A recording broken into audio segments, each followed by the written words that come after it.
Pisces, hi! Welcome to Mystic Queen PH. At ito na natin kung ano yung mga exciting things happening sa inyo in the next 2 weeks from the time na mapanood nyo ang reading na to dahil ito ay isang timeless reading. So anytime na mapanood nyo to, as long as makaka-resonate kayo, this reading is for you. Ayan. So if you're interested in private readings, meron tayong link sa description at sa pinned comment. Paka-check nyo na lang information kung paano mag-book for a private reading. And please subscribe to our channel to show your support. Like, share this video, at comment na rin kayo kung kayo ay naka-resonate. Okay, Pisces. Let's see ano ang exciting things happening for you in the next 2 weeks for Pisces. Alright, so we have the 9th house. You have Scorpio, Neptune. Neptune, ito yung inyong creative side, yung imagination ninyo. Maaring kayo ay mas magiging open sa mga bagong ideas. This is also about spirituality. So, maaring iba sa inyo nagkakaroon ng spiritual awakening. You are going deeper within you. With the 9th house here, yung iba sa inyo maaring magiging excited kayo sa bagong belief system na meron kayo or kung ano man yung religious organization na pina-follow ninyo, or this can be your spiritual lifestyle. Okay? So, maaring yung iba sa inyo, you will be more focused on learning more about yourself, learning more about a certain belief system, no? Let's say you want to learn more about tarot, about astrology, or any forms of divination.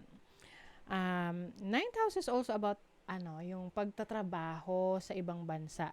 So, pwedeng yung iba sa inyo, meron kayong opportunity sa ibang bansa, makapagtrabaho sa pamamagitan ng inyong creative talents and skills. Pwedeng ikaw ay magaling mag-paint or magaling mag-luto or mag-bake. So, sa ibang bansa, doon mo siya mas ma-nurture, doon ka mas magkakaroon ng magandang oportunidad para mas mapaunlad mo yung iyong sarili. Yan. 9th house is also exploring, exploration. So, maaring maraming travel opportunities for you in the next 2 weeks. This can be related to spiritual na mga activities like my retreat. You will have this meditation. Pwedeng yung iba sa inyo pupunta kayo sa Bali for healing, 'di ba? Yung iba may mga ganyan retreat na pinupuntahan for their healing, spiritual healing. Yung iba, meron kayong madidiscover about your gifts, spiritual gifts. Okay? Kasi Pisces talaga is very spiritual. Okay, you have the moon. The moon is about your emotions, instinct, intuition. You also have sage, which is protection.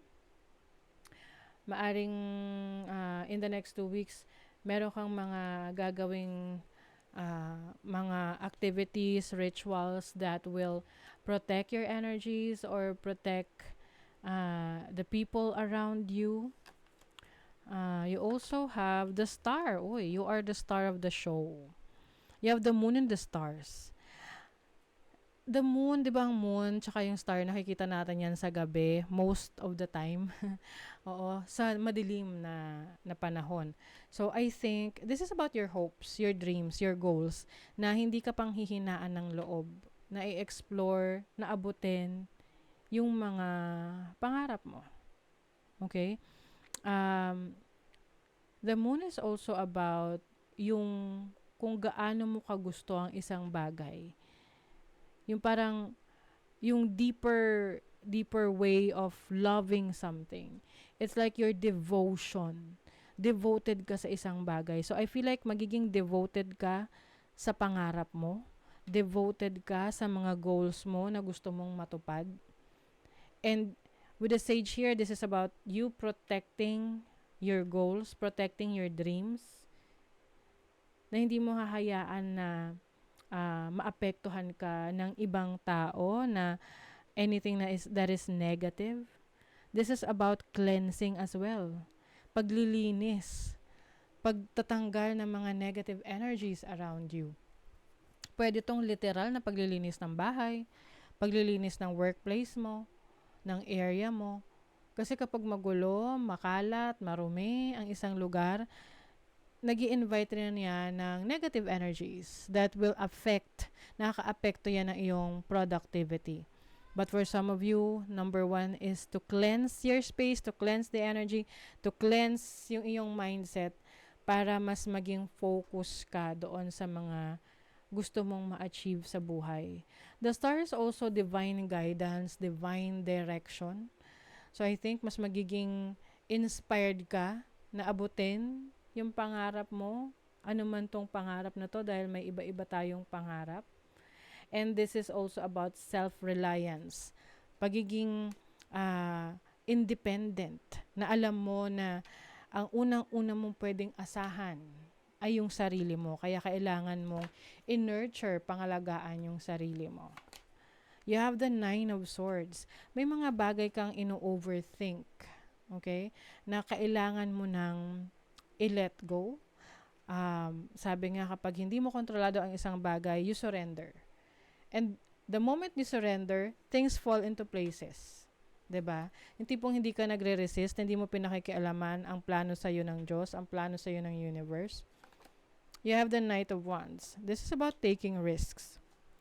Maglalakas loob ka na sumubok ng mga bagong bagay na never mo pang na-try or maaring kung dati mahina ang loob mo magnegosyo, tapos ngayon, nag-iiba na sige, susubukan ko na to.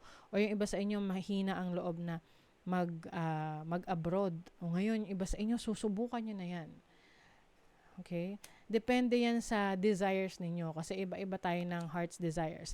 You have the Queen of Cups. I see you nurturing and loving yourself more. Diyan yan magsisimula sa pag-aalaga sa iyong sarili, pag-aalaga sa mga taong mahal mo. This is also about nurturing your emotions, nurturing your instinct. And then you have the Six of Swords. You're moving on. Okay? So for you Pisces, kung nanggaling kayo sa isang challenging situation, can be a toxic situation sa trabaho, toxic relationship mo, connection mo with others, in the next 2 weeks, aalis ka sa lugar na yan, aalis ka sa sitwasyon na yan, at hahanapin mo yung lugar, sitwasyon na kung saan mas magiging masaya ka. Maglalakas loob ka na to finally get out of your comfort zone, to explore, o diba? You have the Fool. The Fool is about new options, new beginnings, no?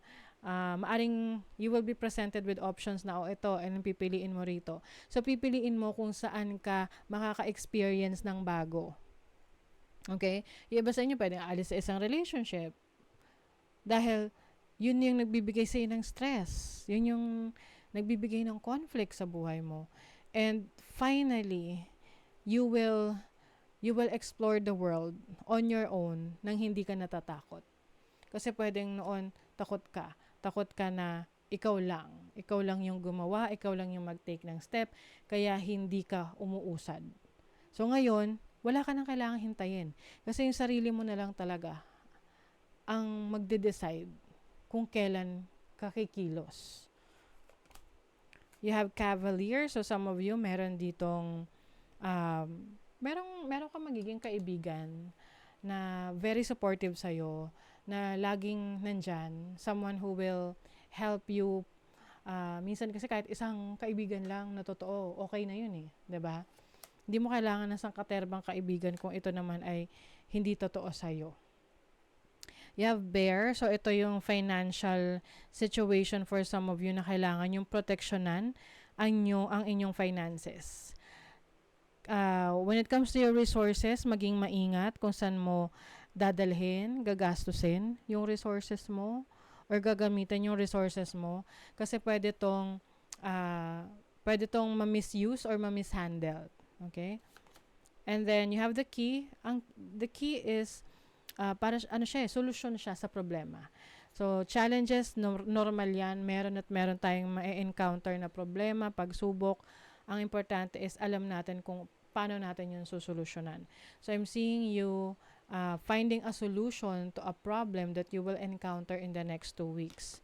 You also have gold. You don't need someone else to fix you. Oh my God. So this is, ito yung sinasabi ko sa inyong self-reliance, no? Yung pagiging matatag kahit mag-isa ka lang. Say, okay, kung may mga taong maaasahan ka, that's good, that's better. But, lagi mong iisipin na na ikaw, yung dapat mong maaasahan. You are your own backup. Okay? Okay. So, that is your reading, Pisces. Thank you so much. See you again.